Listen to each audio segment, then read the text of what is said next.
Assalamualaikum dan selamat sejahtera anak-anak murid yang cikgu kasihi sekalian.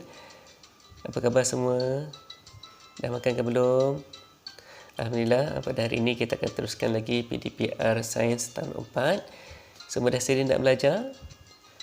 Murid agama Islam, kita mulakan dengan bacaan doa. Bismillahirrahmanirrahim. Allahumma ftah alaina hikmataka wanshur alaina min huzahini rahmatika ya arhamar rahimin. Rabbi israh li sadri wa yassir li amri wahlul 'uqdatam min lisani yafqahu qawli. Rabbi zidna ilma warzuqna fahma wa sallallahu alaihi wasallam Muhammad wa alihi wasallam walhamdulillahi alamin. Baik, alhamdulillah.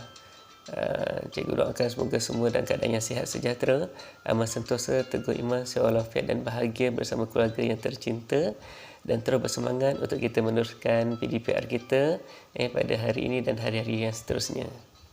Baiklah, sebelum kita teruskan, cikgu nak tanya, semua masih ingat lagi apa yang cikgu dah ajar pada minggu lepas?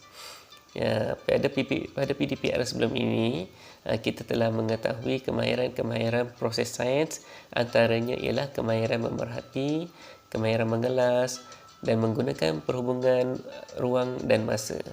Okey, baik, pada hari ini kita sambung sedikit lagi kemahiran proses sains. Yang seterusnya ialah yang pertama, kita akan mentafsir data dengan memilih idea yang relevan tentang objek, peristiwa atau pola yang terdapat pada data untuk membuat penerangan. Kemudian yang kedua ialah kemahiran mendefinisi secara operasi berdasarkan perkara yang dapat dilakukan dan diperhatikan. Okey, cikgu percaya semua dah ada buku teks masing-masing. Siapa yang dah ada buku teks boleh terus buka buku teks. Okey, rujuk muka surat 8. Okey, mentafsir data. Okey, mentafsir data bermaksud kemahiran memberikan penerangan yang rasional tentang objek, peristiwa atau pola daripada data yang dikumpulkan. Okey, kita tengok gambar rajah yang di atas tu, muka surat 8. Okey, menunjukkan gambar Faris dan rakan-rakannya membina 3 tempat makan burung. Okey, bilangan burung yang datang direkodkan seperti dalam jadual di bawah. Okey, kita lihat jadual tu. Okey, ada tempat makan burung A, B dan C. Kemudian bilangan burung mengikut hari dari hari pertama hingga hari kelima, dan jumlah bilangan burung untuk kelima-lima hari mengikut tempat makan masing-masing. Okey, kita lihat setelah data direkodkan ke dalam jadual, mereka mentafsir data dengan memberi penerangan kepada rakan yang lain tentang data yang diperoleh. Okey, apakah yang mereka terangkan? Jom kita sama-sama saksikan. Okey, tempat makan A paling banyak didatangi burung. Okey, tempat makan B pula paling sedikit didatangi burung. Bilangan burung yang datang direkodkan dalam masa selama 5 hari. Jadi penerangan yang diberikan oleh Faris dan rakan-rakannya ialah contoh mentafsir data. Dari data di dalam jadual itu dapat ditafsirkan bahawa tempat makan burung yang paling banyak didatangi burung ialah tempat makan A. Itu contoh yang kita dapat perhatikan. Okey, kita lihat pula contoh yang kedua pada muka surat 9. Okey, perhatikan contoh tafsiran data berdasarkan rajah yang berikut. Okey, rajah pertama ialah carta pai. Bentuk bulat tu Okey, menunjukkan data cara murid datang ke sekolah.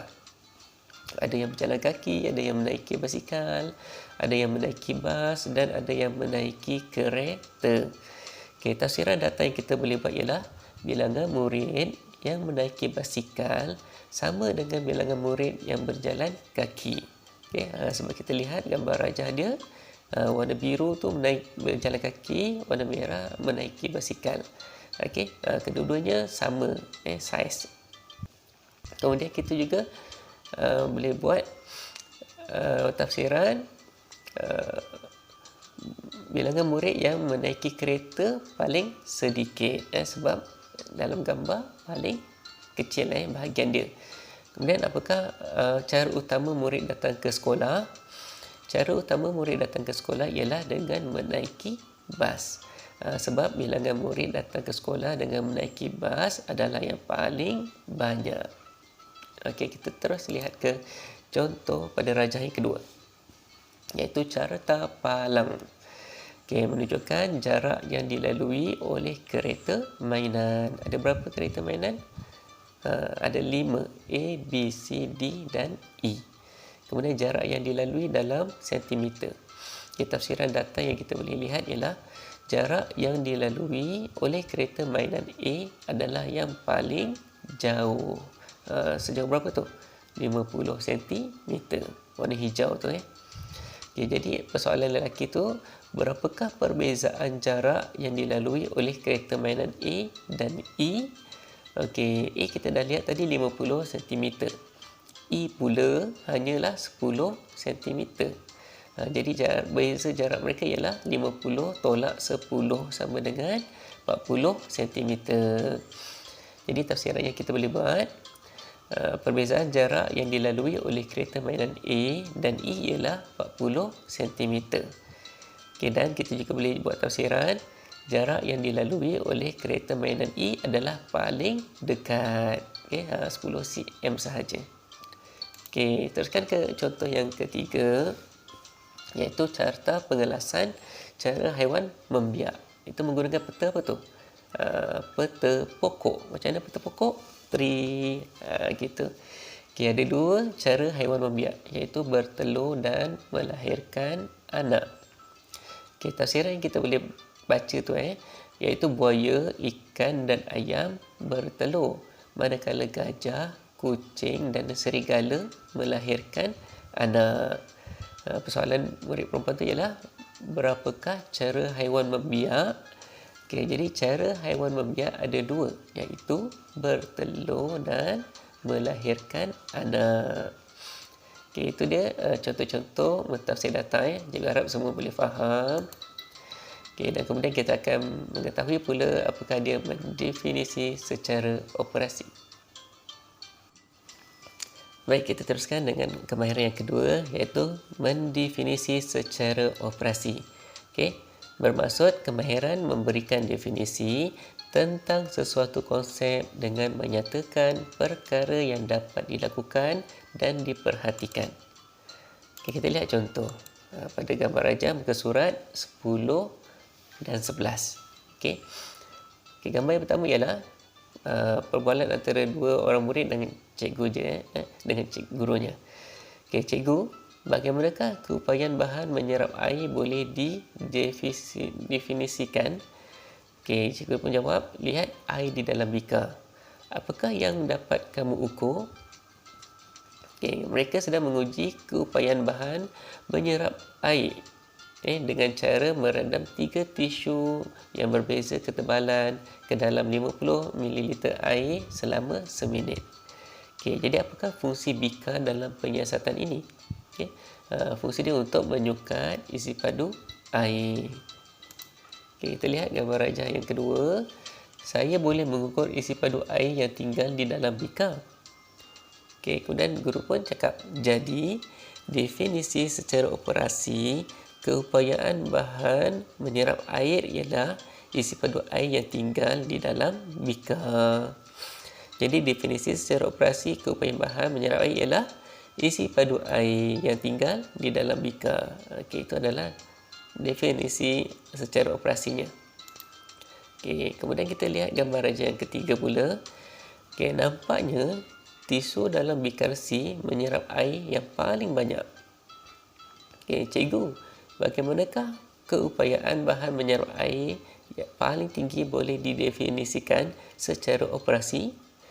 Okay, definisi secara operasi, keupayaan bahan menyerap air paling tinggi ialah isi padu air yang tinggal paling sedikit di dalam bikar.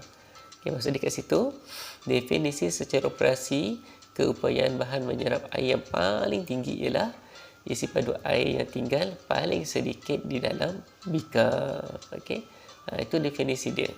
Berdasarkan operasi yang kita perhatikan, tisu yang paling tebal dapat menyerap air yang paling banyak. Okay, jadi bahan keupayaan menyerap air yang paling tinggi ialah apabila air yang tinggal dalam bilik itu paling sedikit. Jadi boleh faham untuk kemahiran ini. Cikgu harap awak boleh faham kemahiran mendefinisi secara operasi.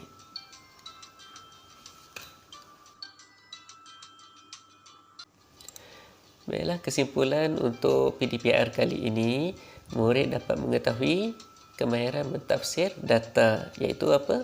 Kemahiran memberikan penerangan yang rasional tentang objek, peristiwa atau pola daripada data yang dikumpulkan. Yang kedua pula, mendefinisi secara operasi, iaitu kemahiran memberikan definisi tentang sesuatu konsep dengan menyatakan perkara yang dapat dilakukan dan diperhatikan. Baik, untuk tugasan minggu ini, sila salin nota dan latihan di dalam buku nota sains anda. Tugasan pertama ialah salin kemahiran proses sains yang dipelajari pada minggu ini beserta maksudnya. Apa dia mentafsir data dan apakah pula mendefinisi operasi secara operasi. Dan kemudian tugas yang kedua ialah latihan. Salin dan jawab soalan uji minda, soalan satu sahaja. Boleh rujuk buku teks sains tahun 4, muka surat 22. Baiklah. Jadi setakat itu sahaja untuk PDPR kali ini. Jika ada sebarang pertanyaan, boleh hubungi kami, guru-guru sains kelas masing-masing, kelas anda, iaitu Cikgu Nur Alita, Cikgu Ita untuk kelas 4 kritis, Cikgu Hanif untuk kelas 4 kreatif dan Cikgu Eza untuk kelas 4 inovatif. Semoga kita berjumpa lagi pada PDPR yang akan datang. Semoga semua sentiasa semangat untuk belajar dan membuat tugasan dengan betul, dan semoga semua dilindungi oleh bersama keluarga, dilindungi dari segala bahaya, dari segala wabak penyakit. Kita jumpa lagi. Assalamualaikum dan selamat sejahtera.